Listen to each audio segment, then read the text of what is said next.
Assalamualaikum warahmatullahi wabarakatuh.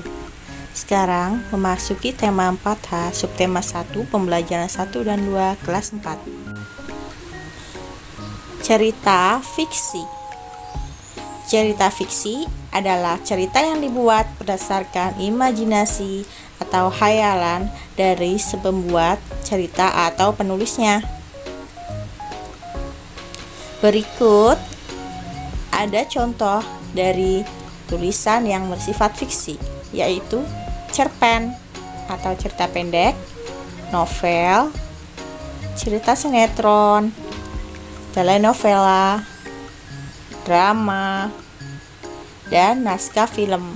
Hal yang membedakan cerpen dan novel yaitu biasanya dari alur ceritanya. Alur cerita cerpen biasanya lebih pendek, sedangkan alur cerita novel biasanya lebih panjang dan lebih rumit. Umumnya, tulisan dalam cerita fiksi banyak menggunakan makna konotatif atau kias. Nah, berikut contoh kata kias.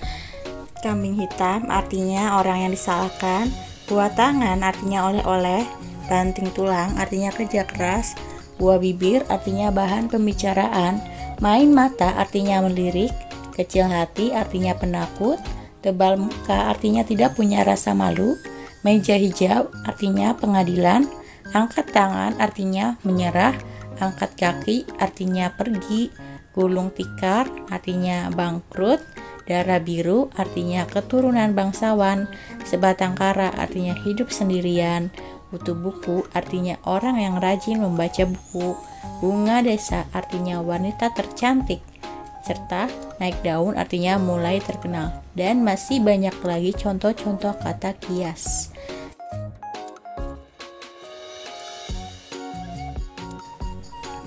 Cerita non-fiksi.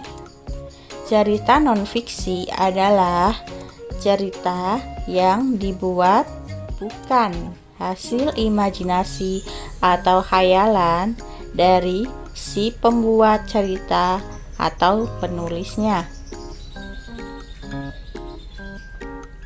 Berikut contoh tulisan yang bersifat fiksi, yaitu majalah, surat kabar, film dokumenter, artikel, resensi buku, karangan ilmiah, skripsi, tesis, dan tulisan yang berisi pengalaman pribadi buku harian. Pada umumnya, tulisan dalam cerita non-fiksi banyak menggunakan makna denotatif atau jelas.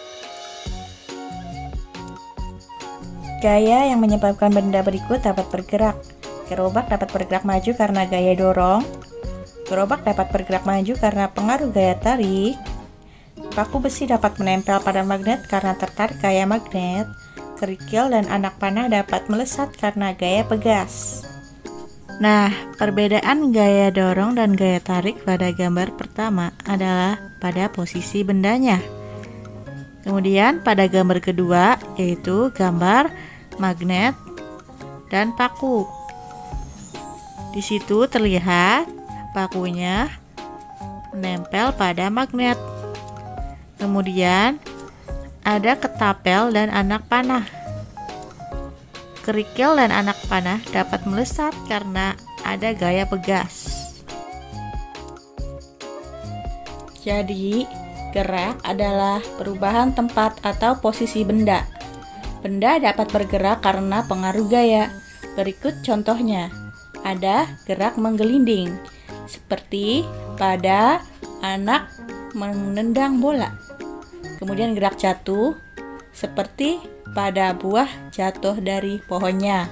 Kemudian ada gerak memantul, yaitu seperti orang yang memainkan bola basket.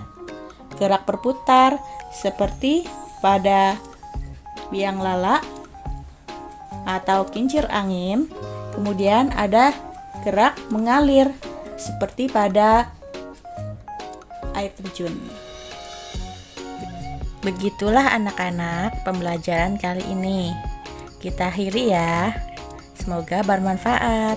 Sekian dan terima kasih. Wassalamualaikum warahmatullahi wabarakatuh.